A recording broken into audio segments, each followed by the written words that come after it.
नमस्कार, 20 मिनट 20 खबर में आपका स्वागत है। मैं हूं आपके साथ सुमित गुप्ता। इस बुलेटिन में हम आपको प्रदेश के अलग अलग हिस्सों की खबर दिखाएंगे। तो चलिए शुरू करते हैं 20 मिनट में 20 खबरों का सिलसिला। पुलिस ठान ले तो असंभव भी संभव हो जाता है। तस्वीरें इसकी तस्दीक करती हैं। जी हां, नागौर पुलिस ने ऐसी कामयाबी हासिल की है जो अब तक आपने फिल्मों में ही देखी होगी या फिर किस्से कहानियों में भी सुनी होगी। जी हां, जिले के खींवसर क्षेत्र में ट्रैक्टर चालक से हुई लूट की वारदात का पुलिस ने 24 घंटे के भीतर ही खुलासा कर दिया। यकीन नहीं हो रहा ना, हो भी कैसे। अब तो आप यही देखते सुनते आए हैं कि लुटेरे वारदात को अंजाम देकर फरार हो जाते हैं और पुलिस लकीर पीटती रह जाती है। लेकिन यहाँ पर मामला अलग निकला। पुलिस ने मामले में 4 आरोपियों को गिरफ्तार किया है। लूट की यह वारदात खींवसर क्षेत्र में ट्रैक्टर चालक जान मोहम्मद के साथ हुई थी, जिसका सीसीटीवी फुटेज भी सामने आया है। जानकारी के अनुसार आरोपियों ने पीड़ित से मारपीट कर 10,000 रुपए लूट लिए। पीड़ित ने पुलिस में रिपोर्ट दर्ज करवाई। पुलिस मुस्तैदी से जुटी और बातों ही बातों में लुटेरे दबोच लिए गए। खींवसर पुलिस ने वारदात को अंजाम देने वाले 4 आरोपियों को गिरफ्तार कर लिया है। प्रदेश सरकार में कैबिनेट मंत्री प्रमोद जैन भाया पंजाब में बतौर संगरूर जिला प्रभारी कांग्रेस उम्मीदवारों के पक्ष में चुनाव प्रचार कर रहे हैं। प्रमोद जैन भाया ने संगरूर के मुख्य बाजार में वैश्य समाज के प्रतिष्ठित व्यापारियों के साथ बैठक की और कांग्रेस प्रत्याशी विजय इंदर सिंगला को जिताने की अपील की। इसके अलावा उन्होंने घर घर लोगों के बीच जाकर कांग्रेस के पक्ष में मतदान करने की अपील की है। संगरूर से प्रचार करने के लिए ऑब्जर्वर प्रमोद जैन भाया सहरद विधानसभा पहुंचे। सहरद पहुंचकर उन्होंने कांग्रेस प्रत्याशी कुलदीप नागरा पटियाला के लिए मुख्य बाजार में जनसंपर्क किया। इस दौरान चुनाव प्रचार में भाया के साथ राजस्थान की टीम भी मौजूद रही। गौरतलब है कि प्रमोद जैन भाया पिछले कई दिनों से यहां पर चुनाव प्रचार कर रहे हैं। उन्होंने बताया कि संगरूर जिले समेत पूरे पंजाब में कांग्रेस के पक्ष में माहौल है। कमरे का खुला दरवाजा और फर्श पर बिखरे सामान, तस्वीरें झालावाड़ की हैं, जहां चोरों का दुस्साहस बढ़ता जा रहा है, जबकि पुलिस गफलत की नींद सो रही है और चोर ताले चटकाते फिर रहे हैं। किसी न किसी गांव कस्बे में चोरी की वारदात को अंजाम देते फिर रहे हैं और झालावाड़ पुलिस तहकीकात और गिरफ्तारी का जुमला उछालकर अपना वजूद साबित कर रही है। इस बार चोरों ने भवानी मंडी कस्बे के मुख्य बाजार में बड़ी वारदात को अंजाम दिया। चोरों ने ज्वेलरी शॉप के ताले तोड़े और लाखों रुपए के जेवर लेकर फरार हो गए। दुस्साहस ऐसा कि एक भारी भरकम तिजोरी तोड़कर दुकान के बाहर छोड़ गए। मामले की जानकारी मिलने के बाद भवानी मंडी थाना पुलिस ने मौका मुआयना किया। मामले की जानकारी मिलने के बाद शहर के कई व्यापारी भी मौके पर पहुंचे और पुलिस के खिलाफ आक्रोश जताया। व्यापारियों ने पुलिस से जल्द चोरों को दबोचकर माल बरामद करने की मांग की है। 5:30 बजे मेरे को किसी ने फोन पर सूचना दी कि आपकी दुकान के ताले टूटे हुए हैं। 5:30 बजे आया, आके देखा एक तिजोरी बाहर पड़ी हुई थी बाथरूम के गली में। दुकान के अंदर की बड़ी तिजोरी टूटी हुई है, जिसमें से सारा माल गायब है। अदम गोंडवी ने कहा है, तुम्हारी फाइलों में गांव का मौसम गुलाबी है, मगर ये आंकड़े झूठे हैं। ये दावा किताबी है। ये तस्वीर गांव की बदहाली बयान करने के लिए काफी है। ये तस्वीर जिम्मेदारों को कटघरे में खड़ा करने के लिए काफी है। तस्वीरें 12 जिले के किशनगंज पंचायत समिति के शहरिया आदिवासी बहुल चंद्रपुरा नया गांव की है। 1000 लोगों की आबादी वाले इस गांव की ये मुख्य सड़क है, जिससे होकर मध्य प्रदेश तक के लोग रामगढ़ का रास्ता तय करते हैं। लेकिन अतिक्रमण और प्रशासनिक अनदेखी के चलते सड़क अब नाले में तब्दील हो चुकी है। इस सड़क पर करीब 4 फीट तक पानी भरा हुआ है। इसी पानी से यहाँ के ग्रामीणों को होकर गुजरना पड़ता है। पीने का पानी लेने के लिए भी महिलाओं को इसी रास्ते से आना जाना पड़ता है। सालों से भरे कीचड़ और पानी के चलते सड़क के किनारे बने कई मकान धराशायी हो गए, तो कई लोग मकान छोड़कर कहीं और बस गए। यही नहीं, इस सड़क से सटी हुई प्रधानमंत्री ग्रामीण योजना की सड़क भी अब जलभराव के चलते टूटने लगी है। यहाँ के ग्रामीण ग्राम पंचायत से लेकर जिला कलेक्टर तक गुहार लगा चुके हैं, लेकिन इन्हें भरोसे के अलावा आज तक कुछ नहीं मिला। जहाँ तक ये अतिक्रमण नहीं हटे और ये नाली का निर्माण नहीं हो, जब तक इस समस्या का समाधान हो ही नहीं सकता। दर्द और बेबसी में डूबी ये वो आवाज है जिसका कोई पुरसाने हाल नहीं है। टोंक के देवली के रहने वाले रईस मोहम्मद ने कलेक्टर चिन्मय गोपाल से मिलकर 8 साल की बेटी के इलाज की गुहार लगाई है और मदद नहीं मिलने पर परिवार सहित इच्छा मृत्यु करने की अनुमति मांगी है। अगर इस सरकार सहायता नहीं दे तो मैं इच्छा मृत्यु मांग ली, मैंने परिवार सहित इच्छा मृत्यु दिलवा दो सर, इसके अलावा और चारा नहीं है मेरे पास। रईस मोहम्मद के मुताबिक उसकी 2 बेटियों में से छोटी बेटी सोहा अली खान को जन्म से ही लाइलाज बीमारी है, जिसका जन्म से अब तक लगातार इलाज चल रहा है। इलाज में लोन लेने के साथ ही बाजार से ब्याज लेकर इलाज करवाने की वजह से परिवार पूरी तरह से कर्जे में डूब चुका है। अब जिससे परेशानी की इसकी लेटरिन पेशाब बिल्कुल भी कंट्रोल में नहीं है, जिससे पर डे का 1000 रुपये का खर्चा आता है इसका दवाइयों का और डायपर का। ये समस्या हमें 8 साल 6 महीने से मैं बैन कर रहा हूँ। इसका गवर्नमेंट से अभी कोई भी सहायता नहीं मिल रही है। मंत्री विधायक से इनके सब तक बात पहुँचा चुका हूँ, मिल भी चुका हूँ, लेकिन अभी तक कोई समस्या का समाधान नहीं कर रहे हैं। यूं तो खाकी पर कई बार दाग लगते आए हैं, लेकिन ऐसे भी काफी पुलिसकर्मी हैं जिनके बुलंद इकबाल से खाकी चमक रही है। ऐसा ही एक मामला सूर्यनगरी से आया है। जानकारी के मुताबिक महिला हेड कांस्टेबल मंजू मेहता को जोधपुर जिला कलेक्ट्रेट परिसर के पार्किंग में ज्वेलरी और रुपयों से भरा हुआ एक लावारिस बैग दिखा, जिसे उन्होंने सुरक्षित अपने पास रख लिया और कई लोगों से पूछताछ की, लेकिन सही मालिक नहीं मिला। मंजू मेहता ने बैग के मालिक का इंतजार किया। कुछ ही देर के बाद एक नई नवेली दुल्हन और कुछ महिलाएं वहां पर अपना बैग तलाशती हुई नजर आईं।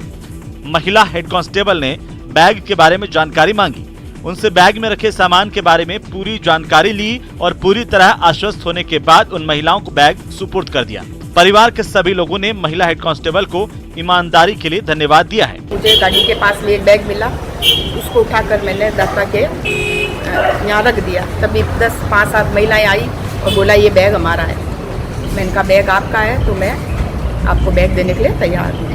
मैंने आप इसमें बता दो इसमें क्या क्या सामान है, उसके बाद में मैं आपको बैग दे दूँगी। अनूठी लोक सांस्कृतिक परंपराओं और एक से बढ़कर एक आकर्षक कार्यक्रमों की वजह से दुनिया भर में मशहूर मरु महोत्सव में शिरकत कर रहे पद्मश्री अनवर खान भैया ने धरती धोरानी गाकर लोगों को मंत्रमुग्ध कर दिया। अनवर खान ने सूफी गायन को ऊंचाइयां प्रदान करते हुए दमादम मस्त कलंदर के स्वरों पर रसिकों को झूमने पर मजबूर कर दिया।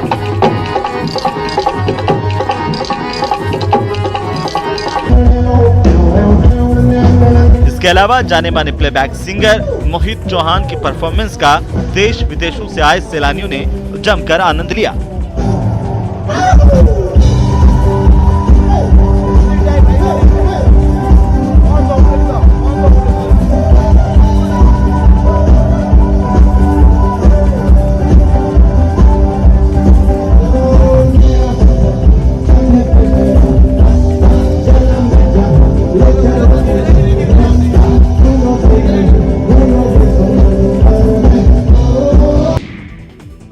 रंग बिरंगी संस्कृति से ही भारत की संस्कृति पूरी दुनिया में विशेष पहचान रखती है।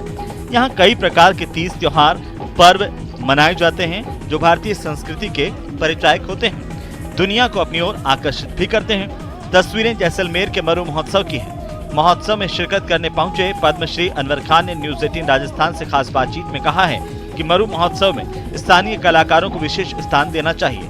अनवर खान ने कहा कि मांगणियार समाज सैकड़ों सालों से गानों की प्रस्तुति दे रहा है। बाहरी संगीतकारों को बुलाकर स्थानीय कलाकारों को दरकिनार किया जा रहा है।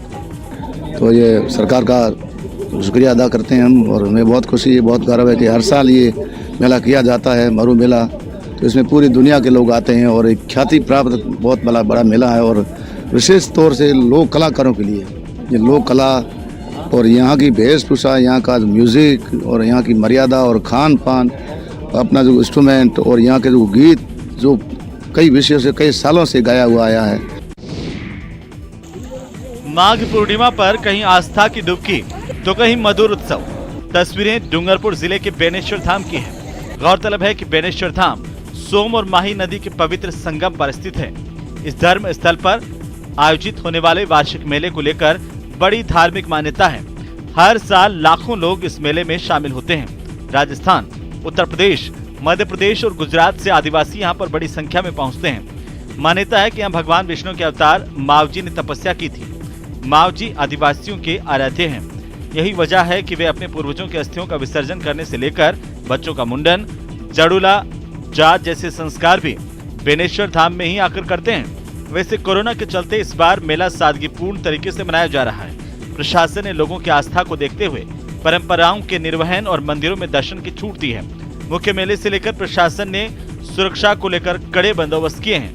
वर्ष परिवार बाप दादा का यहाँ से हमारा अस्थि विसर्जन करने के लिए हम यहाँ डेली हर साल आते हैं। साल में कद्र आने के बाद हमारे घर में खुशी से सब रह सकते हैं परिवार के साथ।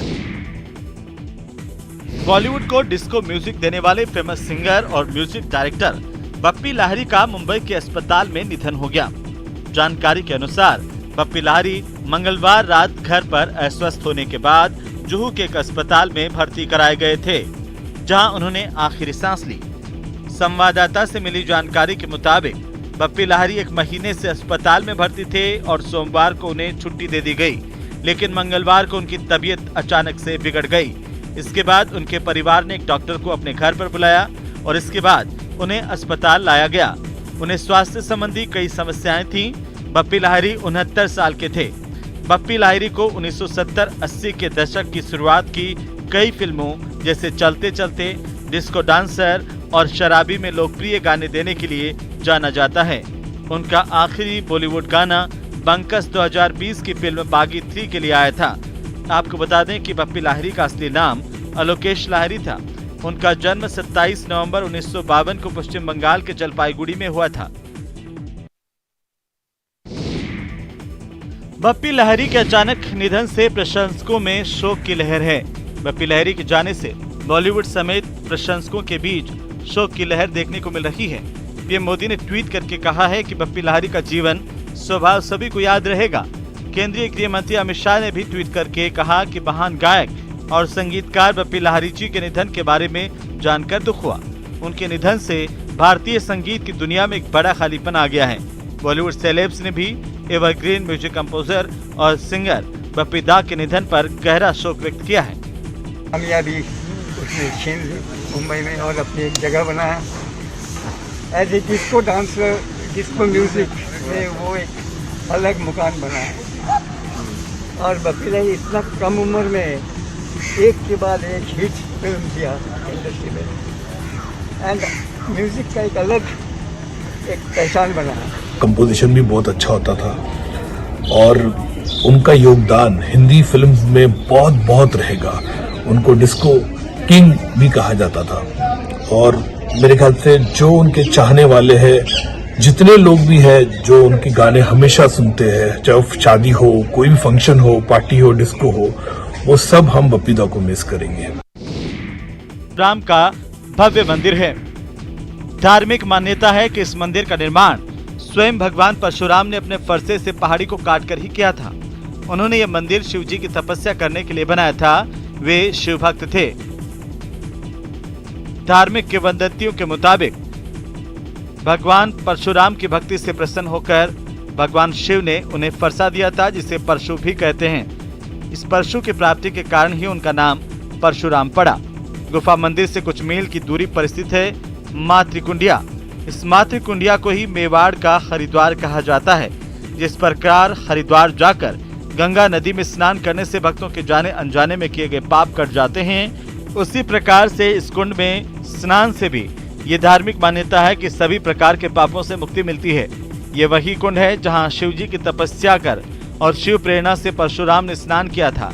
यहाँ स्नान के बाद ही परशुराम को मातृ हत्या के पाप से मुक्ति मिली थी। तभी से इस कुंड का नाम मातृकुंडिया पड़ा। भगवान की मंगलेश्वर महादेव का दर्शन नहीं हुए तो यात्रा भी परिपूर्ण नहीं होती है, इसलिए सभी लोग यहाँ से भगवान का यात्रा पूर्ण होने के बाद भगवान भोलेनाथ का दर्शन करके यहाँ से घर पे जाते हैं। अरे हेड साहब वीडियो कैसे हुआ? ये आप खड्डा क्यों बंद कर रहे हो? हेड साहब का नाम बताओ। आपका नाम बताइए। आपका नाम बताइए हेड साहब। अरे एक बार आए दिन एक्सीडेंट होते हैं इसलिए। उदयपुर शहर में सड़कों पर पड़े गड्ढों की समस्या से आम आदमी जहां परेशान है, वहीं फतेहपुरा इलाके में ड्यूटी पर तैनात ट्रैफिक पुलिसकर्मी ने गड्ढे की मरम्मत नहीं होने पर बड़ी पहल की। उसने सड़क के गड्ढों को भरने का निर्णय किया और फावड़े से सड़क के गड्ढे भर दिए, जिसे देख आसपास के लोगों की भीड़ जुट गई। लेकिन पुलिसकर्मी पर इसका कोई असर नहीं हुआ। वो सड़क के गड्ढों को भरने लगा। बताया गया कि पिछले कुछ दिनों से फतेहपुरा चौराहे पर एक गड्ढा लगातार हादसों का कारण बनता जा रहा था। चौराहों पर तैनात पुलिसकर्मियों ने भी संबंधित विभाग को कई बार इसकी सूचना दी, लेकिन किसी ने ध्यान देने की जहमत नहीं उठाई। इसके बाद पुलिसकर्मी मदन लाल पालीवाल ने गड्ढा भर दिया, जिसका वीडियो वायरल हो रहा है। जो इसके ये VIP रोड है, इनमें काफ़ी एक्सीडेंट हो रहे थे आए दिन, और मेरी विवेक से मैंने ये गड्ढा पूरा भरवा के सही करवाया और यही किया। अलवर का सरिस्का पूरे देश में अपनी खास पहचान रखता है। यहाँ पर्यटकों को वन्य जीवों के रोमांचक दृश्य देखने को मिलते हैं। बाघ और दूसरे वन्य जीवों की अटखेलियां पर्यटक और वन विभाग के कैमरों में कैद होती हैं। कुछ दिनों पहले रणथंभौर में बाघ के शिकार का मामला लाइव कैमरे में कैद हुआ, तो अब सरिस्का में एक पैंथर ने हिरण का शिकार किया है। दरअसल सरिस्का में पैंथर ने हिरण का शिकार किया और उसको अपने साथ पेड़ पर लेकर चला गया। पेड़ पर शिकार को खाते हुए भी पैंथर कैमरे में कैद हुआ है। मिली जानकारी के मुताबिक सरिस्का के बहमनाथ जोहड़ा क्षेत्र में सुबह के समय पर्यटक घूम रहे थे, तभी पर्यटकों और गाइड को एक न भूलने वाला दृश्य नजर आया। एक पैंथर ने हिरण का शिकार किया और उसके बाद पैंथर हिरण को उठाकर अपने साथ एक पेड़ पर लेकर चला गया। ये पूरी घटना गाइड श्याम सुंदर और पर्यटकों के कैमरे में कैद हुई। ऐसा दृश्य कम ही देखने को मिलता है। ये दृश्य देखकर पर्यटक खासे खुश नजर आए। पैंथर के शिकार करने का वीडियो सोशल मीडिया पर जमकर वायरल हो रहा है। भरतपुर के 289वें स्थापना दिवस पर चलाए जा रहे सप्ताह भर के अभियान के तहत बुधवार को बिजली घर चौराहे से साइकिल रैली रवाना की गई। बिजली घर चौराहे से शुरू हुई साइकिल रैली का समापन फुलवारी में हुआ। साइकिल रैली से पर्यावरण बचाने का संदेश दिया गया। जिला कलेक्टर आलोक रंजन और संभागीय आयुक्त PC बेरवाल ने साइकिल रैली को हरी झंडी दिखाकर रवाना किया। लोग सैकड़ों की संख्या में साइकिल रैली में भाग लेने के लिए पहुंचे थे। पर्यावरण बचाने के लिए ये जो साइकिल रैली है वो आयोजित की जा रही है। साफ तौर पर जो लगाई गई है पट्टिका की पर्यावरण का रखें ध्यान, तभी बनेगा देश महान। यहाँ पर सैकड़ों की तादाद में जो साइकिल हैं उनको लेकर के पहुंचे हैं और संभागीय आयुक्त हैं और जिला कलेक्टर हैं वो हरी झंडी दिखा करके यहाँ साइकिल रैली को रवाना करेंगे। ये हमारा जो पर्यावरण है और जिसकी ये बहुत सारी चुनौती हैं, उनसे हम सावधान रहें, हमारे पर्यावरण को बचाएं, ताकि जितने भी प्रकृति में जीव जंतु हैं, वनस्पति है, उसमें एक संतुलन बना रहे और हमारा जीवन है वो एक हेल्दी जीवन सबका चलता रहे। कोरोना पेंडेमिक के करीब 2 साल बीतने के बाद आखिरकार बुधवार से प्रदेश पूरी तरह अनलॉक हो गया। राज्य सरकार ने कोरोना संबंधी सभी पाबंदियों को हटा लिया है। कोरोना की तीसरी लहर में नए मामले लगातार कम होने के बाद राज्य के गृह विभाग की तरफ से गाइडलाइन जारी की गई थी। बुधवार से प्रदेश भर में 1ली से 5वीं तक के बच्चों के स्कूल खुल गए। हालांकि स्कूल में ऑफलाइन क्लास के लिए माता पिता की सहमति लेना अभी भी जरूरी है। तस्वीरें भरतपुर की हैं। बच्चों में खासा उत्साह नजर आया। कौन सी क्लास में पढ़ते हैं आप? 4 में। कितने दिनों बाद स्कूल आए हैं? 1 महीने बाद। आज स्कूल आए हो 1 महीने बाद, किस तरह से पढ़ाई करोगे, किस तरह से क्लास में बैठोगे? अच्छी तरीके से बैठेंगे सर, बढ़िया तरीके से। कितने दिनों बाद स्कूल आए हो आज? 1 महीने बाद। 1 महीने में घर किस तरह से पढ़ाई की आपने? किताबों से पढ़ाई की है। देश भर में मीठे प्याज के नाम से मशहूर शेखावटी का प्याज अब बाजार में आने लगा है। फरवरी के दूसरे सप्ताह में प्याज की खुदाई शुरू हो गई और मंडी में भी प्याज की आवक होने लगी। सीकर जिले के किसानों का प्याज का करोड़ों का कारोबार है। हर साल लाखों मीट्रिक टन प्याज का उत्पादन सीकर जिले में होता है। इस बार शेखावटी का प्याज किसानों के लिए बड़ी सौगात लेकर आने वाला है, क्योंकि हर साल से 1.5 गुना ज्यादा बुआई हुई है। फिलहाल भाव भी अच्छे मिल रहे हैं, लेकिन किसानों की चिंता है कि अगर भाव ज्यादा नीचे आए तो फिर नुकसान झेलना पड़ सकता है। गौरतलब है कि सीकर जिले के करीब 1.5 दर्जन गांव ऐसे हैं जहां इस वक्त खेतों में प्याज के अलावा कुछ नजर नहीं आता है। फसल बोई है और उसके कारण से हम कुछ लेट भी हुए इसमें, परंतु फिर भी यहाँ का किसान संघर्ष करते हुए, इस प्रकृति के साथ संघर्ष करते हुए अच्छी फसल को पैदा किया है। माला नहीं मिल रहा है अभी, ठीक है, अभी तो 12, 15, 17, 18 तक बिक रहा है, लेकिन निर्यात खोलने पर है। सरकार अगर निर्यात खोलेगी तो किसान को कुछ अच्छा भाव मिलेगा। ये है प्रिंस। तिरंगे को अपना साथी बनाकर ये सड़कों पर अकेला ही निकल पड़ा है। प्रिंस ने बाड़मेर के बालोतरा से केदारनाथ की यात्रा शुरू की है।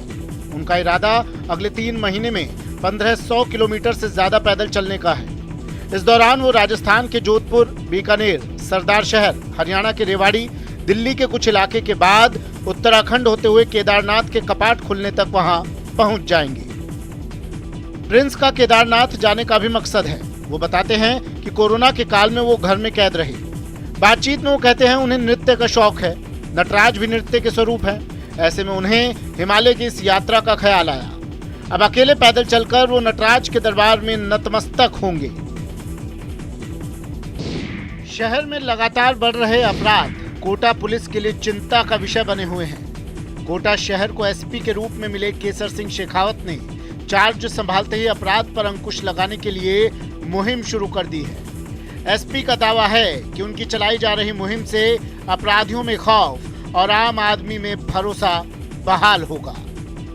वहीं बढ़ती चाकूबाजी और कोटा में भू माफिया पर लगाम लगाने के लिए भी पुलिस की रणनीति तैयार है। एसपी केसर सिंह ने भू माफिया पर लगाम लगाने के लिए भी प्लानिंग कर ली है।